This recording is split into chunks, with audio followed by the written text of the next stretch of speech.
안녕하세요. 관세사 2차 관세법 강의를 진행할 정영진 관세사입니다. 오늘은 관세법 2차 오리엔테이션을 시작하도록 하겠습니다. 먼저 관세사 2차 시험 과목을 살펴보겠습니다. 1교시부터 4교시까지로 구성이 되어 있고 80분씩 서술형으로 답안을 작성하게 됩니다. 우리가 공부할 관세법은 맨 첫 번째 시험 과목이 되겠는데요. 2교시 관세율표나 3교시 관세평가는 이 관세법을 토대로 하고 있습니다. 1차 객관식 시험에서는 이 관세평가 과목을 포함해서 시험을 치르고 있는데 2차 시험에서는 관세평가 부분은 별도의 시험 과목이 있기 때문에 제외를 하고 있고요. 환급특례법, 즉 수출용 원재료에 대한 관세 등 환급에 관한 특례법은 포함이 되어 있습니다. 별도의 과목이기 때문에 반드시 준비를 해주셔야 되고 매년 10점짜리로 출제가 되고 있어서 조금 공부를 해주셔야 되는 부분입니다. 이 부분은 이 수업을 끝까지 따라오신다면 환급특례법까지 정리가 다 되실 거라고 생각합니다.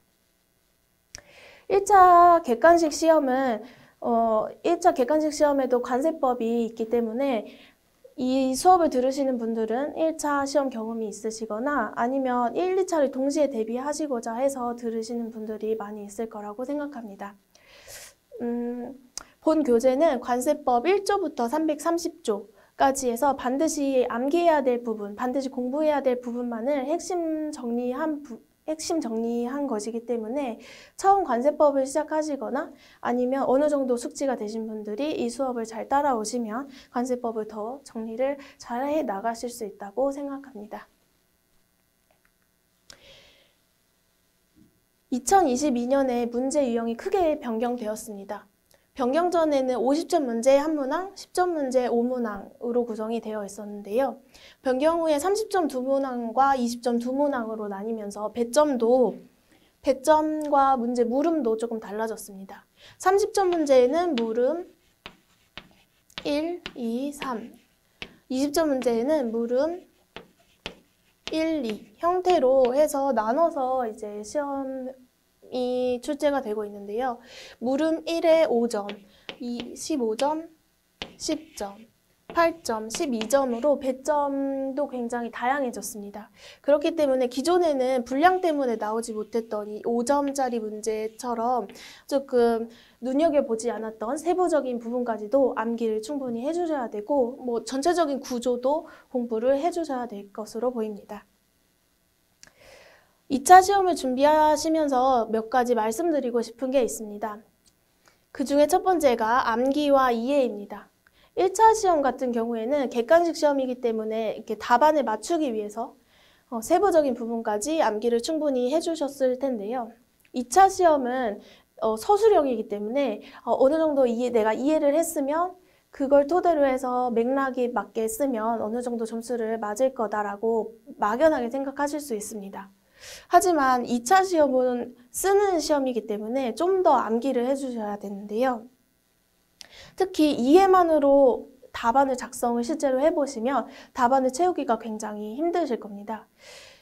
그렇기 때문에 어느 정도라도 이해를 토대로 해서 점수를 받으신다고 한다면 그래도 키워드 정도는 암기를 다 해주셔야 이제 어느 정도 점수가 나오겠고요. 암기를 기본으로 한다고 하는 점은 2차 시험에서도 굉장히 중요한 부분이기 때문에 놓치지 마시기 바랍니다.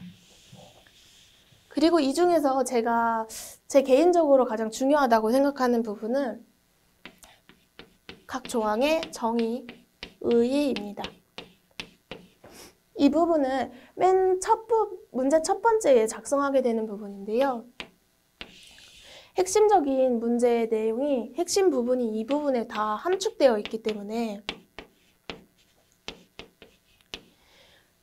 답안을 채점하는 채점자 입장에서도 뒤에 부분을 읽지 않더라도 의의나 정의를 보고 얘가 이 문제를 파악하고 있구나, 이해하고 있구나, 아니면 전혀 모르는구나를 알 수 있기 때문에 이 정의나 의의 부분은 반드시 정확하게 암기해 주시는 것을 추천드립니다.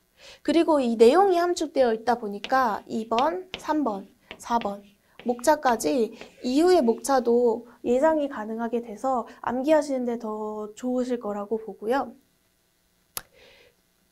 그리고 이 정의나 의의를 암기함으로써 개념 정리가 되기 때문에 결과적으로는 오히려 이 정의나 의의 암기를 통해서 이해가 더 잘 되실 수도 있습니다.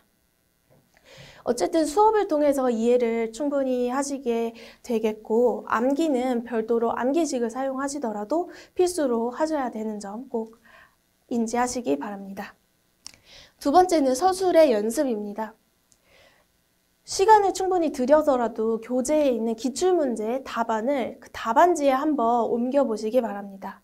답을 적을 수 있는 시간이 80분으로 한정이 되어 있기 때문에 답안지에 얼마나 많은 분량을 적을 수 있는지, 그리고 어떤 부분을 줄이고 어떤 부분은 늘려야 되는지, 이런 부분도 답안 작성 연습을 해보셔야 아실 수 있습니다.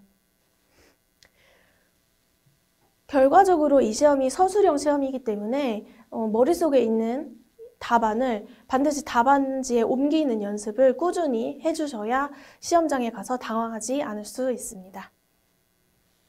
마지막으로는 연계학습입니다. 관세법은 각 장마다 각 주제가 하나씩 있습니다. 그 주제를 토대로, 각 장의 주제를 토대로 문제를 출제하게 되는데요. 근데 전체적으로 보면은 다른 장에도 관련되어 있는 내용이 있기 때문에 연계학습을 할 수밖에 없습니다. 예전에 나오던 50점 문제 같은 경우에는 하나의 주제를 두고 각 연계되어 있는 모든 이론들을 끌어와서 답안을 작성하기도 했었는데요. 지금 문제가 변경되었지만 물음 1, 2, 3 구조로 나오다 보니까 각 다른 파트에서 물음을 가져올 수 있기 때문에 여전히 연계학습이 필요합니다. 그래서 주제를 중심으로 항상 파트를 연계해서 이 부분은 다른 파트에서도 나온다라는 것을 인지해 두시고 공부를 하시면 모든 시험 문제 유형에 대비하실 수 있을 거라고 생각합니다.